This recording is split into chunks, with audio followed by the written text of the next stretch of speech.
Hello juniors, welcome to learn junior YouTube channel. Juniors, నా పేరు Varun, Ongole IIIT స్టూడెంట్ని. ఈ క్లాస్లో మనం యాసిడ్స్, బేసెస్ అండ్ సాల్ట్స్ లెసన్కి సంబంధించి ఇంపార్టెంట్ టాపిక్స్ అన్నింటినీ కూడా కవర్ చేసుకుంటూ ముందుకెళ్దాం. సో ఫస్ట్ మనం యాసిడ్స్, బేసెస్కి సంబంధించి కొన్ని బేసిక్ పాయింట్స్ తెలుసుకుందాం. Acids are sour to taste. ఈ యాసిడ్స్ అనేటివి టేస్ట్ చేయడానికి పుల్లగా ఉంటాయి. మరి లెమన్ తీసుకోండి, లెమన్ అనేటువంటిది పుల్లగానే ఉంటుంది కదా, మరైతే లెమన్లో యాసిడ్ ఉంటుంది అని చెప్పి మనం చెప్పచ్చా? ఖచ్చితంగా చెప్పచ్చు. లెమన్లో సిట్రిక్ యాసిడ్ ఉంటుంది. ఎగ్జామ్లో అడుగుతాడు, లెమన్లో ఏం యాసిడ్ ఉంటుంది అని చెప్పి అడుగుతాడు. సిట్రిక్ యాసిడ్ అనేటువంటిది లెమన్లో ఉంటుంది. సో ఈ సిట్రిక్ యాసిడ్ లెమన్లో ఉండడం వల్ల మనకి పుల్లదనం అనేటువంటిది వస్తుంది. And next, acids turn blue litmus to red colour. So పొరపాటున మీరు ఒక యాసిడ్లో బ్లూ లిట్మస్ని ముంచినారనుకోండి, సో ఆ బ్లూ లిట్మస్ కలర్ కాస్త రెడ్ కలర్లోకి మారిపోతుంది. ఓకేనా? And next, bases. Bases are bitter to taste. Bitter అంటే చేదు. సో ఇప్పుడు బేసెస్ ఏ టేస్ట్లో ఉంటాయి? చేదుగా ఉంటాయి. అండ్ బేసెస్ని కనుక మీరు టచ్ చేస్తే సోపీగా ఉంటుంది. ఈ బేసెస్ రెడ్ లిట్మస్ని బ్లూ కలర్లోకి మారుస్తాయి. ఈ పాయింట్స్ అన్నీ కూడా మీకు 8th క్లాస్లో వచ్చినాయే, మరలా ఇక్కడ ఇచ్చారు కాబట్టి చెప్పాను. And next, indicators. సో మీకు ఎవరన్నా ఒక సొల్యూషన్ ఇచ్చి అది యాసిడ్డా బేసా అని చెప్పి కనుక్కోమంటే మీరు ఇండికేటర్స్ అనేటువంటి దాన్ని యూజ్ చేసుకొని సో అది యాసిడ్డా బేసా అని చెప్పి చెప్పచ్చు. అయితే ఇండికేటర్స్ 2 టైప్స్ ఉంటాయి. సో ఫస్ట్ న్యాచురల్ ఇండికేటర్, సెకండ్ది సింథటిక్ ఇండికేటర్.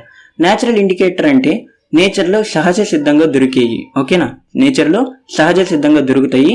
అండ్ ఎన్నో ఇండికేటర్స్ ఉంటాయి న్యాచురల్ ఇండికేటర్స్. బట్ మనకి టెక్స్ట్ బుక్లో ఏమైతే ఇచ్చినారో వాటి వరకు తెలుసుకుంటే సరిపోతుంది. Extract of red cabbage, turmeric solution, petals of some flowers, litmus అనేటువంటి దాన్ని మనం న్యాచురల్ ఇండికేటర్స్గా చెప్పొచ్చు. సింథటిక్ ఇండికేటర్ అంటేనేమో ఇది మ్యాన్ మేడ్ అనమాట. కెమికల్స్తో తయారు చేసినటువంటి దాన్ని సింథటిక్ ఇండికేటర్ అని చెప్పి చెప్పొచ్చు. అయితే ఇవి మిథైల్ ఆరెంజ్, ఫినాప్థలిన్. ఓకేనా? అండ్ మీకు ఐక్యూ క్వశ్చన్స్ అని చెప్పి ఇచ్చాను. ఐక్యూ అంటే ఇంపార్టెంట్ క్వశ్చన్. ఆల్మోస్ట్ ఈ చాప్టర్లో 15 ఇంపార్టెంట్ క్వశ్చన్స్ ఇచ్చాను. వీటికి సంబంధించి ఆన్సర్స్ ఈ క్లాస్లో మనం చెప్పము. మీకు తెలిస్తే నో ప్రాబ్లం, తెలియకపోతే డిస్క్రిప్షన్లో లింక్ ఇస్తాను. ఆ లింక్ని క్లిక్ చేసి వీటికి సంబంధించిన ఆన్సర్స్ అన్నిటిని కూడా తెలుసుకోండి. ఇంపార్టెంట్ క్వశ్చన్ అని చెప్పి ఎందుకంటున్నానంటే ప్రీవియస్ ఇయర్ ఎగ్జామ్ పేపర్స్లో వచ్చిన క్వశ్చన్స్ని ఐక్యూ క్వశ్చన్స్గా మీకు ఇచ్చాను. ఓకేనా? సో వెరీ ఇంపార్టెంట్, డెఫినెట్గా ఇవి తెలుసుకోండి. What is litmus? లిట్మస్ అనేది మీకు ఆల్రెడీ చెప్పా కదా, న్యాచురల్ ఇండికేటర్లో ఒకటి లిట్మస్. ఈ లిట్మస్ గురించి మీకు ఎగ్జామ్లో 1 మార్క్ అడుగుతాడు. తెలిస్తే నో ప్రాబ్లం, తెలియకపోతే క్లాస్ అయిపోయిన తర్వాత డిస్క్రిప్షన్లో ఉన్న లింక్ని క్లిక్ చేసి మీరు నోట్స్ని చెక్ చేసుకోండి. నెక్స్ట్ సెకండ్ క్వశ్చన్ మీకు ఏమని అడగచ్చు అంటే what are natural indicators? So natural indicators అంటే ఏంటి? ఈ 4 ఇండికేటర్స్ కూడా మీకు ఇక్కడ రాస్తే సరిపోతుంది. ఓకేనా? And next, properties of acids and bases. So properties of acids and బేసిస్లో సో యాసిడ్ కానీ బేస్ కానీ తన యొక్క ప్రాపర్టీని ఏ విధంగా మార్చుకుంటుంది డిఫరెంట్ ఎక్స్పెరిమెంట్స్ చేసినప్పుడు అని చెప్పి ఇక్కడ తెలుసుకుంటాం. సో ఇక్కడ ఒక యాసిడ్ని తీసుకున్నాను, ఆ యాసిడ్లో రెడ్ లిట్మస్ని డిప్ చేసినాను. సో అది యాసిడ్ కాబట్టి రెడ్ లిట్మస్తో ఏ చేంజ్ కూడా జరపదు. ఓకేనా? No change in colour. అదే బ్లూ లిట్మస్ తెచ్చి పెట్టినాను అనుకోండి, బ్లూ లిట్మస్ రెడ్ కలర్లోకి మారుతుంది. సింథటిక్ ఇండికేటర్ అయినటువంటి మిథైల్ ఆరెంజ్ని యాసిడ్లో యాడ్ చేస్తే రెడ్ కలర్లోకి సొల్యూషన్ మారుతుంది. అదే ఫినాప్థలిన్ యాడ్ చేస్తే కలర్లెస్గా ఉంటుంది. కలర్లెస్ అంటే వాటర్ కలర్ అనమాట. ఓకేనా? And next, base. బేస్ అనేటువంటిది రెడ్ లిట్మస్ పెట్టినాను అనుకోండి, బేస్లో అది బ్లూ కలర్లోకి మారుతుంది. అండ్ బ్లూ లిట్మస్ని పెడితే అది బేస్ కాబట్టి నో చేంజ్. అదే మిథైల్ ఆరెంజ్ పెడితే వెల్లో కలర్లోకి సొల్యూషన్ మారుతుంది. ఫినాప్థలిన్ పెడితే బేస్లో పింక్ కలర్లోకి సొల్యూషన్ మారుతుంది. ఓకేనా? ఈ table very very important. So చాలాసార్లు ఈ టేబుల్ నుంచి 1/2 మార్క్ క్వశ్చన్స్, 1 మార్క్ క్వశ్చన్స్ వచ్చాయి. జాగ్రత్తగా చూసుకోండి. And next, some examples for acids and bases. So left side మీకు కనిపిస్తున్నటువంటివన్నిటి కూడా యాసిడ్స్, రైట్ సైడ్ ఉన్నవి bases. HCl, H2SO4, HNO3, CH3COOH ఇవన్నీ కూడా యాసిడ్స్. బేసెస్ విషయానికి వస్తే NaOH, CaOH twice, NH4OH, KOH. మీరు ఒకసారి జాగ్రత్తగా అబ్జర్వ్ చేస్తే బేసెస్లో OH అనేటువంటిది కామన్గా ఉంది అన్నిటిలో, అబ్జర్వ్ చేయండి. అండ్ యాసిడ్స్లో H అనేటువంటిది కామన్గా ఉంది. ఓకేనా? సో ఇదైతే గమనించారు కదా. దీని గురించి మరలా తర్వాత ప్రస్తావిస్తాను. ప్రస్తుతానికి నెక్స్ట్ టాపిక్లోకి వెళ్ళిపోదాం. So IP3 1/2 mark question, the colour of methyl orange indicator in acidic solution is అని చెప్పి అడిగారు. సో ఇప్పుడు మీరు ఏం చేయాలి? ఇందాక చెప్పిన టేబుల్లోకి వెళ్ళి సో యాసిడ్, మిథైల్ ఆరెంజ్ దగ్గరికి వెళ్ళాలి. ఓకేనా? So acid, methyl orange. So ఇక్కడ ఏదైతే కలర్ ఉందో అది రాయాలి. And next IP4 the colour of phenolphthalein in KOH solution is. So ఇందాకేమో డైరెక్ట్ క్వశ్చన్ అడిగినారు యాసిడ్ మిథైల్ ఆరెంజ్ అని చెప్పి. సో ఇప్పుడు చూడండి KOH అంటే ఏంటో మీకు ముందు తెలియాలి. ఇందాక ఆల్రెడీ కొన్ని ఎగ్జాంపుల్స్ చెప్పారు కదా. సో అందులో KOH అంటే ఏంటి, ఇది ఒక బేస్. సో ఇప్పుడు మీరు ఏం చేయాలి, బేస్ ఫినాప్థలిన్కి సో కలర్ చేంజ్ ఎలా ఉంటుందో ఆ కలర్ మీరు రాయాల్సి ఉంటుంది. Next reaction of acids and bases with metals. So acids bases అనేటువంటివి మెటల్స్తో రియాక్షన్స్ జరుపుతాయా, జరిపితే మీకు ప్రొడక్ట్స్ ఏమొస్తాయి అని చెప్పి ఎగ్జామ్లో అడుగుతారు. సో జాగ్రత్తగా చూడండి. ఏదైనా కానీ ఒక యాసిడ్ మెటల్తో రియాక్ట్ అయినప్పుడు సో మీకు ప్రొడక్ట్స్ ఏమేమి వస్తాయంటే సాల్ట్ హైడ్రోజన్ గ్యాస్ అనేటువంటివి వస్తుంది, సాల్ట్ హైడ్రోజన్ గ్యాస్. అదేవిధంగా ఏదైనా ఒక బేస్ మెటల్తో రియాక్ట్ అయితే సాల్ట్ H2 గ్యాస్ అనేటువంటివి ప్రొడక్ట్స్గా వస్తాయి. సో మీకు ఎగ్జాంపుల్ చెప్తాను. సో యాసిడ్ ప్లేస్లో HCl తీసుకుంటున్నాను అండ్ మెటల్ ప్లేస్లో జింక్ తీసుకుంటున్నాను. సో నేను మీకు హైడ్రోజన్ గ్యాస్ అనేటువంటిది కామన్గా వస్తుందని చెప్పాను కదా. So H2. సాల్ట్ అనేటువంటిది మీరు తీసుకున్న యాసిడ్ అదేవిధంగా మెటల్ మీద డిపెండ్ అయి ఉంటుంది. సో ఇప్పుడు Hలు 2 ఉన్నాయి కాబట్టి ఇక్కడ 2 HCl తీసుకుంటే నాకేమొస్తుంది, ఇక్కడ సాల్ట్, మిగిలిన అన్నిటి కూడా సాల్ట్లో రాసుకోవాలి. జింక్, క్లోరిన్ మిగిలింది కదా. So ZnCl2. సో ఇది మీకు ప్రొడక్ట్ అవుతుంది. ఓకేనా. సో అదేవిధంగా బేసిక్ కూడా ఒక ఎగ్జాంపుల్ తీసుకోండి. NaOH తీసుకుంటున్నాను, NaOH ప్లస్ మెటల్ జింకే తీసుకుంటున్నాను. సో కామన్గా మనకి ఇక్కడ వచ్చేది ఏంటి, H2 గ్యాస్ కదా, H2 గ్యాస్ వస్తుంది. అండ్ నెక్స్ట్ ఇప్పుడు Hలు 2 ఉన్నాయి కాబట్టి NaOH ముందు 2 పెట్టాలి. అండ్ నెక్స్ట్ ఇక్కడ నేను మెటల్ని మిగిలినటువంటి వాటిని కూడా సాల్ట్లో రాసుకోవాలి. ఓకేనా. సో ఇప్పుడు Na2ZnO. సో దీన్నే మనం ఏమంటామంటే జింకేట్ అని చెప్పి అంటాం. సో ఈ విధంగా మీ కంక్లూజన్ ఒక్కసారి చూడండి. The reaction of an acid with metal always gives corresponding salt with hydrogen gas. So ఇక్కడ బేస్ అని చెప్పి రాయలేదు, బేస్ కూడా రాసుకోండి. సో ఎప్పుడైనా సరే యాసిడ్ కానీ బేస్ కానీ మెటల్తో రియాక్ట్ అయినప్పుడు కరస్పాండింగ్ సాల్ట్ హైడ్రోజన్ గ్యాస్ అనేటువంటివి మీకు ప్రొడక్ట్స్గా వస్తాయి అని చెప్పి గుర్తుపెట్టుకోవాలి. సో ఇక్కడ ఇంపార్టెంట్ క్వశ్చన్ ఏంటంటే perform an activity to prove evolution of H2 gas in metal and acid reaction అని చెప్పి అడుగుతారు. ఓకేనా. సో మెటల్ యాసిడ్ రియాక్షన్ జరిగినప్పుడు H2 గ్యాస్ బయటకు వచ్చింది అని చెప్పి ప్రూవ్ చేయమంటారు. సో ఈ యాక్టివిటీ మీకు తెలిస్తే నో ప్రాబ్లం, లేదంటే నేను ఆల్రెడీ అప్లోడ్ చేసినటువంటి నోట్స్లో ఒకసారి చెక్ చేసుకోండి. అయితే మీకు ప్రూవ్ అంటే మీరు ఏం చేయాలి, ఫస్ట్ ఎయిమ్, ఆపరేటస్, ప్రొసీజర్ ఆ విధంగా రాయాలి. ఓకేనా. 4 మార్క్స్ క్వశ్చన్స్ కాబట్టి. And next 2 marks question, why pickles and sour substances are not stored in brass and copper containers అని చెప్పి అడుగుతున్నారు. సో బ్రాస్, కాపర్ అంటే మనకేంటి, మెటల్ కదా, అండ్ సోర్ సబ్స్టెన్స్ అంటే యాసిడ్ కదా. సో మెటల్ని ఇప్పుడు మీరు ఏం చెప్తున్నారు, యాసిడ్ని మెటల్ కంటైనర్లో ఉంచుతున్నారు. సో మీకు ఆల్రెడీ ఇందాక రియాక్షన్ ఏం చెప్పాను, సాల్ట్ ప్లస్ హైడ్రోజన్ గ్యాస్ విడుదల అవుతుంది కదా.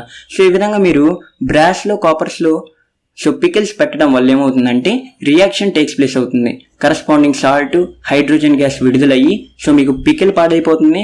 అదేవిధంగా కంటైనర్ కూడా డ్యామేజ్ అవడానికి అవకాశం ఉంది. కాబట్టి ఆ విధంగా స్టోర్ చేయకూడదని చెప్పి రాయాలి. సో అది 2 marks question. And next topic reaction of carbonates and hydrogen carbonates with acid. So carbonate అంటే CO3, హైడ్రోజన్ కార్బోనేట్ అంటే HCO3. సో ఏదైనా ఒక మెటల్ కార్బోనేట్ యాసిడ్తో రియాక్ట్ అయినప్పుడు మనకు అవుట్పుట్ ఏమొస్తుందంటే సాల్ట్, CO2 అండ్ H2O అనేది బయటకు వస్తుంది.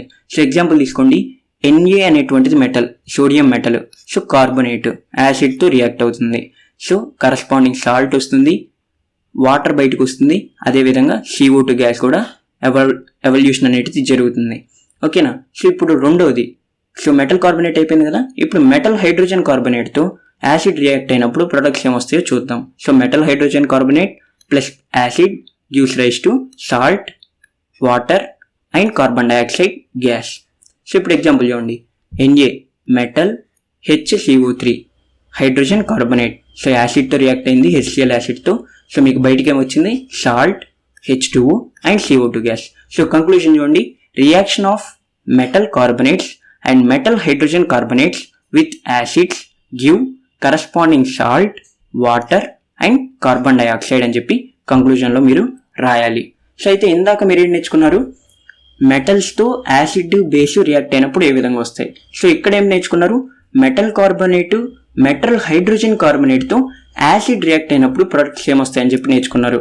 సో ఇవన్నీ కూడా ఒక చోట రాసుకోండి. Metal plus acid, metal plus base, metal carbonate plus acid, metal hydrogen carbonate plus acid. ఓకేనా, ప్రొడక్ట్స్ అన్నీ కూడా రాసుకోండి.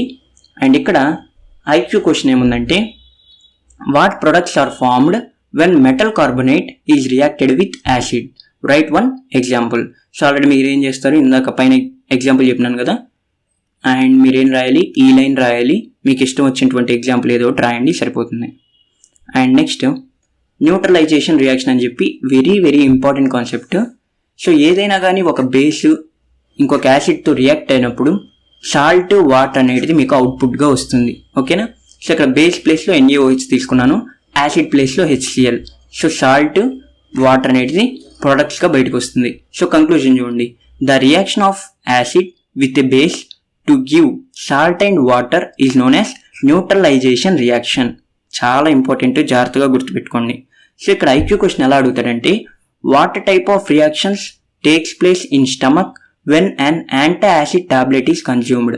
సో మీకు యాంటీ యాసిడ్ టాబ్లెట్ మనం ఎప్పుడు వేసుకుంటాం, సో పొట్టలో ఎసిడిటీ వచ్చింది నాకు అంటారు కొంతమంది. సో ఎసిడిటీ అంటే మన స్టమక్ ఎసిడిక్ నేచర్లో ఉందనుకోండి, ఎసిడిటీ అని చెప్పి అంటాం.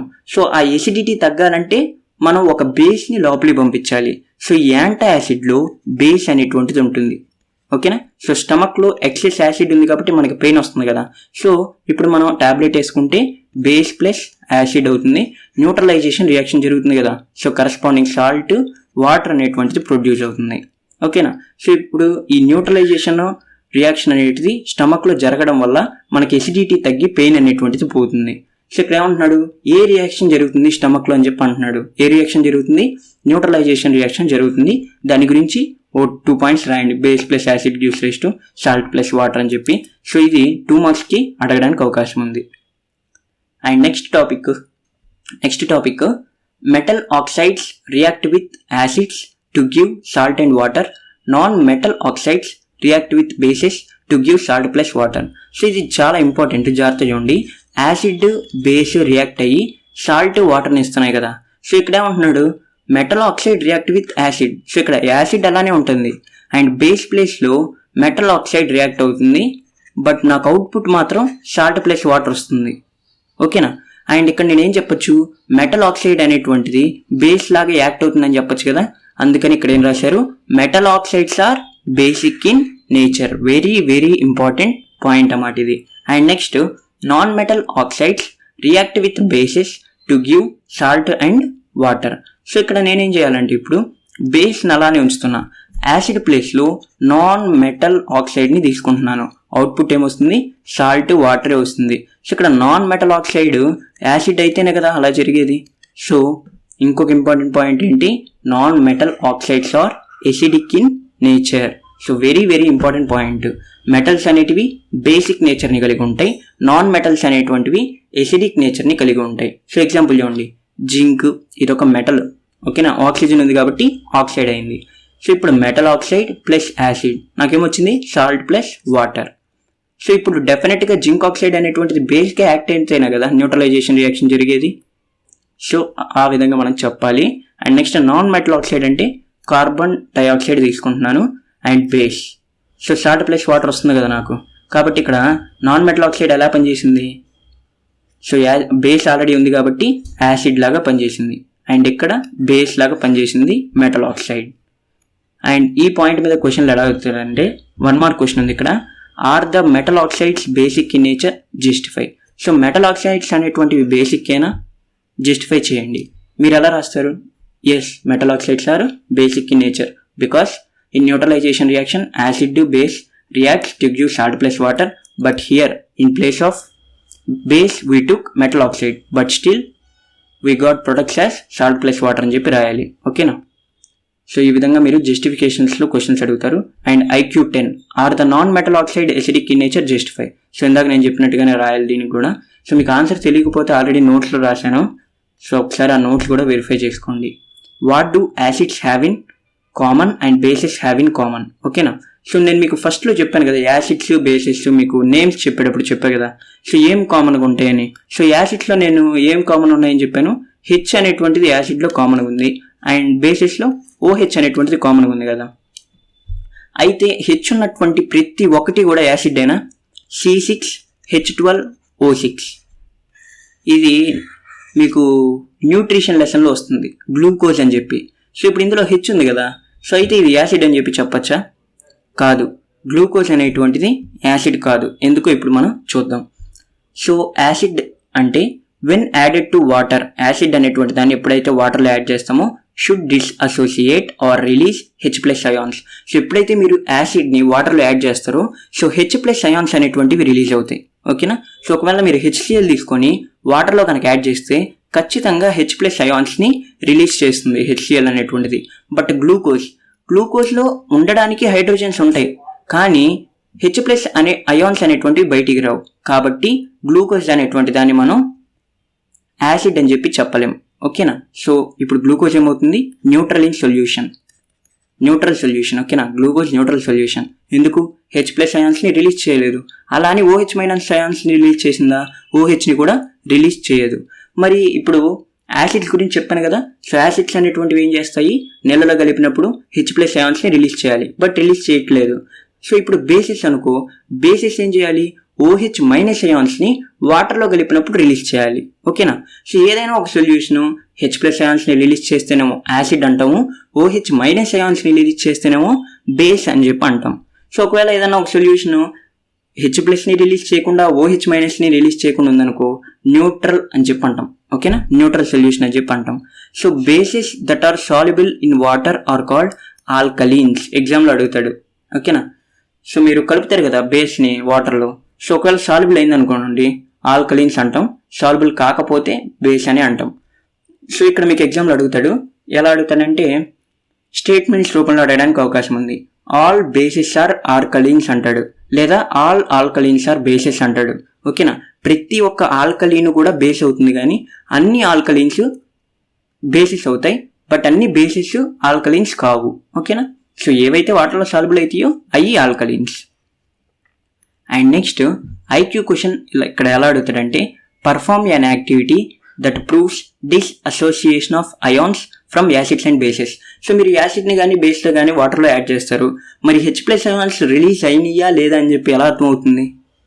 మనకు కనపడవు కదా అయాన్స్. కాబట్టి ఏదో ఒక యాక్టివిటీ పర్ఫామ్ చేస్తే మీకు డెఫినెట్గా రిలీజ్ అయినాయా లేదా అనేటువంటిది తెలుస్తుంది. ఆ యాక్టివిటీ ఏంటి అని చెప్పి ఎగ్జామ్లో అడుగుతాడు. అండ్ రెండవది draw the neat diagram showing acid solution in water conducts electricity. So రెండింటికి సంబంధించి ఆన్సర్స్ తెలిస్తే నో ప్రాబ్లం, తెలియకపోతే ఒకసారి నోట్స్ చెక్ చేసుకోండి. And next last topic pH scale. So what is pH scale? A scale used for measuring hydrogen ion concentration in a solution is called pH scale. ఓకేనా. So ఏ స్కేల్ని ఉపయోగించి అయితే మనం hydrogen ions అనేటువంటివి ఉంటాయిగా యాసిడ్స్లో, సో ఎన్ని హైడ్రోజన్ అయాన్స్ ఉన్నాయి అంటే ఎక్కువ ఉన్నాయా తక్కువ ఉన్నాయా అని చెప్పి pH స్కేల్ని యూజ్ చేసి మనం కనుక్కోవచ్చు. ఇక్కడ pHలో P అంటే పొటెన్స్ అని చెప్పి అర్థం. సో పొటెన్స్ అంటే జర్మన్ లాంగ్వేజ్ అన్నమాట అది. సో పవర్ అని చెప్పి అర్థం. ఓకేనా. So power of H+ ion concentration అని చెప్పి చెప్పచ్చు. సో ఇది ఏమి ఇండికేట్ చేస్తుంది? pH value is a number that indicates the acidic or basic nature of the solution. So pH వాల్యూని బేస్ చేసుకొని ఇచ్చినటువంటి సొల్యూషన్ ఎసిడిక్కా బేసిక్కా అని చెప్పి మనం చెప్పచ్చు. So pH scale has 15 values from 0 to 14. 0 నుంచి 14 వరకు 15 వాల్యూస్ ఉంటాయి pH స్కేల్ మీద. ఓకేనా. 0, 1, 2 కనుక మీకు pH స్కేల్ మీద చూపిస్తే అది స్ట్రాంగ్ యాసిడ్ అని చెప్పి అర్థం. ఒకవేళ 3, 4, 5, 6ని చూపిస్తే వీక్ యాసిడ్ అని చెప్పి అర్థం. లేదా 7ని చూపించింది అనుకోండి న్యూట్రల్ అని అర్థం, యాసిడ్ కాదు బేస్ కాదు. అండ్ నెక్స్ట్ 8, 9, 10, 11 చూపిస్తే వీక్ బేస్. 12, 13, 14ని చూపిస్తే స్ట్రాంగ్ బేస్. ఓకేనా. సో 3 చూపించాల్సిన అవసరం లేదు. 13 చూపించింది అనుకోండి స్ట్రాంగ్ బేస్ అనే అర్థం. సో ఇక్కడ 5 చూపించింది అనుకోండి వీక్ బేస్. 7 చూపిస్తే న్యూట్రల్. అయితే యూనివర్సల్ ఇండికేటర్ అని చెప్పి ఉంటుంది. ఏంటిది? Universal indicator. ఈ యూనివర్సల్ ఇండికేటర్లో మీకు ఈ 5 కలర్స్ లేదా ఈ 6 కలర్స్ అనేటువంటివి ప్రజెంట్ అవుతాయి. సో రెడ్ కలర్ చూపిస్తే స్ట్రాంగ్ యాసిడ్, ఆరెంజ్ లేదా వెల్లో కలర్ చూపిస్తే వీక్ యాసిడ్, గ్రీన్ ని చూపిస్తే న్యూట్రల్, బ్లూని చూపిస్తే వీక్ బేస్, వైలెట్ని చూపిస్తే స్ట్రాంగ్ బేస్. సో ఇక్కడ స్ట్రాంగ్ యాసిడ్కి వీక్ యాసిడ్కి తేడా ఏంటంటే స్ట్రాంగ్ యాసిడ్ ఏమో ఎక్కువ H+ అయాన్స్ని రిలీజ్ చేస్తుంది, వీక్ యాసిడ్ ఏమో తక్కువ ఓకేనా, తక్కువ H+ అయాన్స్ని రిలీజ్ చేస్తుంది. సో ఇక్కడ HCl ఉందనుకోండి, ఇది స్ట్రాంగ్ యాసిడ్. అదే ఎసిటిక్ యాసిడ్ CH3COOH, సో ఇది వీక్ యాసిడ్ అనమాట. సో ఈ విధంగా ఎక్కువ H+ అయాన్స్ రిలీజ్ చేసేదాన్ని బట్టి మీకు డిసైడ్ చేస్తాం. సో ఇక్కడ IQ క్వశ్చన్ ఎలా అడుగుతాడు, వాట్ ఈజ్ pH స్కేల్? ఫస్ట్లో చెప్పినటువంటి డెఫినేషన్ రాస్తే సరిపోతుంది. What is the pH value of human blood? మన బ్లడ్ ఉంటుంది కదా, సో ఆ బ్లడ్ కూడా pH వాల్యూ ఉంటుంది కదా, సో ఆ pH వాల్యూ ఎంత అని చెప్పి అడుగుతున్నాడు. Next IQ 14, what is the colour of universal indicator in water? So first water మనకి న్యూట్రల్, ఓకేనా. సో ఇప్పుడు న్యూట్రల్ యూనివర్సల్ ఇండికేటర్లో ఏ కలర్ అని చెప్పి చెక్ చేసుకోండి, న్యూట్రల్ గ్రీన్, ఓకేనా. సో ఇప్పుడు యూనివర్సల్ ఇండికేటర్లో గ్రీన్ వచ్చింది అనుకోండి, pH వాల్యూ ఎంత అవుతుంది నాకు? న్యూట్రల్కి వెళ్ళండి 7, ఓకేనా. యూనివర్సల్ ఇండికేటర్లో నాకు వైలెట్ వచ్చింది, సో నాకు ఏ వాల్యూస్ pH స్కేల్ మీద రావడానికి అవకాశం ఉంటాయి? 12, 13, 14. సో ఈ విధంగా కూడా క్వశ్చన్ అడగచ్చు, జాగ్రత్తగా చూసుకోవాలి. And next importance of pH in our everyday life. అసలు pH అనేటువంటి దాని గురించి మనం ఎందుకు చదువుకోవాలి? When pH of rain water is less than 5.6 then it is called acid rain. So వింటా ఉంటాం కదా అప్పుడప్పుడు యాసిడ్ రెయిన్ గురించి. సో యాసిడ్ రెయిన్ అని ఎప్పుడు ఉంటామంటే, సో ఒకవేళ pH కనుక 5.6 కంటే తక్కువ ఉందనుకోండి రెయిన్ వాటర్ యొక్క pH, దాన్ని మనం యాసిడ్ రెయిన్ అని చెప్పి అంటాం. అయితే నెక్స్ట్ పాయింట్ చూడండి, pH of mouth is less than 5.5. మన మౌత్ యొక్క pH 5.5 కంటే తక్కువ ఉంటే then that is the starting point of tooth decay. పంటి నొప్పి అనేటువంటిది ఎప్పుడు స్టార్ట్ అవుతుంది? pH అనేటువంటిది మన మౌత్లో తగ్గినప్పుడు స్టార్ట్ అవుతుంది. And next third point, during indigestion pH of our stomach changes to acidic. To reduce pain we use anti acids to neutralise acidity. So ఇప్పుడు మనకి తిన్న ఫుడ్ అరగనప్పుడు మన స్టమక్ ఏం చేస్తుంది? ఎంజైమ్స్ని ఎక్కువ రిలీజ్ చేస్తుంది ఉన్న ఫుడ్ని అరిగించడానికి. సో అప్పుడు ఏంటంటే జనరల్గా ఎసిడిక్ నేచర్ని పొందుతుంది. ఎక్కువ యాసిడ్స్ ఉన్నాయి కాబట్టి ఎసిడిక్ నేచర్ని మన స్టమక్ అనేటువంటిది భరించాల్సి ఉంటుంది. సో అయితే ఎక్కువ యాసిడ్ ఉండడం వల్ల మనకి పెయిన్ వస్తుంది కదా, సో ఈ పెయిన్ తగ్గించుకోవడానికి యాంటీ యాసిడ్స్ అనేటువంటివి వాడతాం. సో యాంటీ యాసిడ్స్లో బేస్ ఉంటుంది. సో ఇప్పుడు రియాక్షన్ జరిగి న్యూట్రలైజ్ అనేటువంటిది చేస్తుంది. సో ఇప్పుడు ఎక్కువ యాసిడ్స్ రిలీజ్ చేస్తే pH వాల్యూస్ ఏమవుతున్నట్టు? తగ్గుతున్నట్టు కదా. కాబట్టి తగ్గుతున్నటువంటి వాల్యూస్కి మనం బేస్ని యాడ్ చేస్తే న్యూట్రలైజ్ అవుతుంది. And next fourth point, plants require specific pH of soil for healthy growth. So plants బాగా గ్రో అవ్వాలంటే సో సాయిల్ యొక్క pH అనేటువంటిది కంట్రోల్లో ఉండాలి. సో ఒక్కొక్క మొక్కకి ఒక్కొక్క pH వాల్యూ అనేటువంటిది కరెక్ట్గా సూట్ అవ్వచ్చు. సో ఇప్పుడు ఇంకొకటి ఏమి ఇచ్చినారంటే, farmers treat their fields with quick lime. Quick lime అంటే CaOH2 మనం క్విక్ లైమ్ అని చెప్పి అంటాం. కాల్షియం హైడ్రాక్సైడ్ని క్విక్ లైమ్ అని చెప్పి అంటాం. ఎగ్జామ్లో అడుగుతాడు వాట్ ఈజ్ క్విక్ లైమ్ అంటాడు. సో కార్బన్ కాదు, కాల్షియం హైడ్రాక్సైడ్ CaOH2 అని చెప్పి రాయాలి. When pH of soil is acidic. So ఇప్పుడు ఒకవేళ మనం సాయిల్ యొక్క pHని టెస్ట్ చేసినాం, అది ఎసిడిక్ అని చెప్పి తెలిసింది. సో అప్పుడు ఫార్మర్స్ ఏం చేస్తారు? CaOH2 అనేటువంటి దాన్ని పొలంలో చల్లి ఆ ఎసిడిటీ అనేటువంటి దాన్ని తగ్గిస్తారు, ఓకేనా. సో ఆ విధంగా కూడా మనం pH గురించి తెలుసుకోవచ్చు. Next be string. సో ఇప్పుడు తేనెటీగ ఉంటుంది కదా, తేనెటీగ ముళ్ళులో మిథనాయిక్ యాసిడ్ అని చెప్పి ఉంటుంది. ఏముంటుంది? మిథనాయిక్ యాసిడ్. సో ఎప్పుడైతే తేనెటీగ కుడుతుందో ఈ మిథనాయిక్ యాసిడ్ అనేటువంటిది మన బాడీలోకి ఎంటర్ అవుతుంది అన్నమాట, ఓకేనా. సో ఇప్పుడు పెయిన్ వస్తుంది కదా, ఆ పెయిన్ని తగ్గించాలంటే మనం మైల్డ్ బేస్ అనేటువంటి దాన్ని వాడాలి. అదే బేకింగ్ సోడా. ఎగ్జామ్లో అడుగుతాడు, give one example for mild base అని చెప్పి అడుగుతాడు. ఆన్సర్ ఏంటి? Baking soda. Baking soda is a mild base. Are milk of magnesia అని కూడా చెప్పొచ్చు, మిల్క్ ఆఫ్ మెగ్నీషియా, ఓకేనా.